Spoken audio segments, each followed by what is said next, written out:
Happy Wednesday. We're back in the book of Lamentations. Today we're talking about chapter 4. Take a look at this picture. This is me when I was in kindergarten. As you can see, I was a stud. But nah, not really. That was a simpler time for me. I didn't have to pay bills. I didn't have to worry about putting gas in my car. I didn't have to worry about quite a few things. And there were some good parts about that time of my life, but I like being an adult and I'm happy where I am now. But do you know people that constantly go back to the past and they say, oh, back then, blah, blah, blah. And there's a lot of comparison to how things were, and they're not really appreciating what they have right now. Like, do you know people like that? And I know that might be some of us today. We might be looking back at how things were before Corona and how easy it was for us to go around and shop, how it was to interact with people. And that's fair. I know it's human nature to really want to go back to where we were. But in a lot of ways, our country would never be the same. So how are we going to deal with some of these differences and some of the things that are going to be changed forever?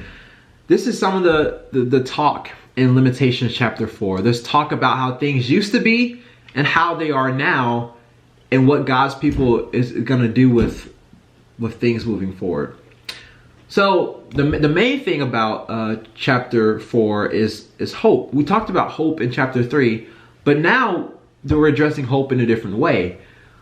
The main point in chapter 4 is that hope does not change the outward reality. Like, hope doesn't change the fact that there's still rain outside or there's still people getting sick. We can hope, but hope doesn't change reality. Hope only changes the inward reality. Hope changes how things are inside. And this is what we're seeing in this chapter. In the beginning, the writer is talking about how, oh man, we used to be precious to God. We were gold, but now we're pots of clay in verse 2. We were being treated good by our parents and all these things, but now our parents are not taking care of us. We used to have plenty of water to drink, but now we're thirsty in verse 4. We used to eat delicacies. We used to be eating Chick-fil-A. Now we're eating McDonald's. We used to have royal purple clothing. We were dressed in Jordans and Vans. Now we're wearing Airwalks and Shacks. You guys know what Shacks are? Those are shoes you buy at Payless. But this is the difference between where we used to be and where we are now. And this is all happening because of our sin. So because of sin, because of God's people rebelling, they used to be blank, but now they're blank. And verses 1 through 10 talk about all the things they used to be and where they are now. And it got to the point where they're even so desperate and so hungry that they're cooking their own kids. So guys, it's really dark in this chapter. But this is where they used to be and this is where they are now. So this is the first section of chapter 4. And then it starts to talk about God's wrath and how God has poured out his wrath and how his wrath has been completed, how it has been done. Look at verse 11. The Lord has given full vent to his wrath. He has poured out his fierce anger. He has kindled a fire in Zion that consumed her foundations. So God has poured out himself completely so that we can be pulled in. This is the purpose of his punishment and his wrath and his anger, so that we can get our act together and come to him.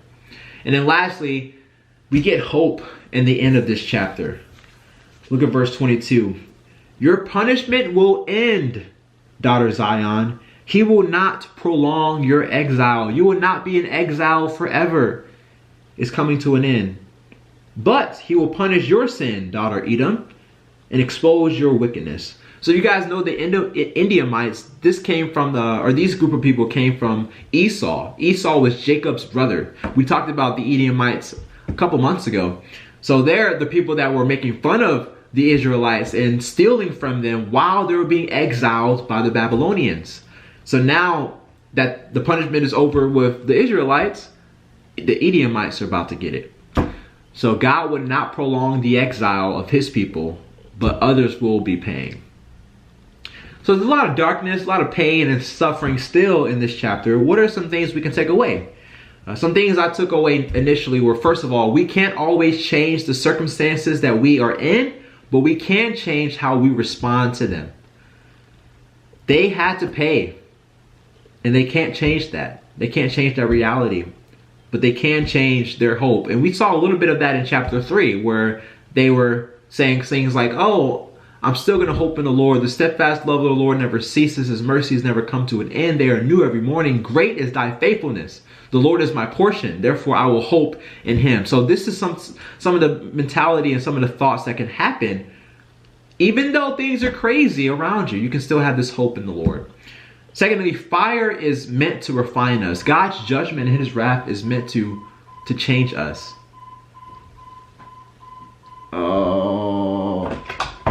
Lastly, there are consequences for our actions. We're going to reap what we sow. There's a cause and effect for every cause. And that's just a reality of life. If we're not being who we're created to be, we're going to have to be corrected until we're who we need to be. So these are some of the things I took away from this chapter. I'm hoping that we can talk more about this evening. Sorry for all the distractions. Let's end with this question.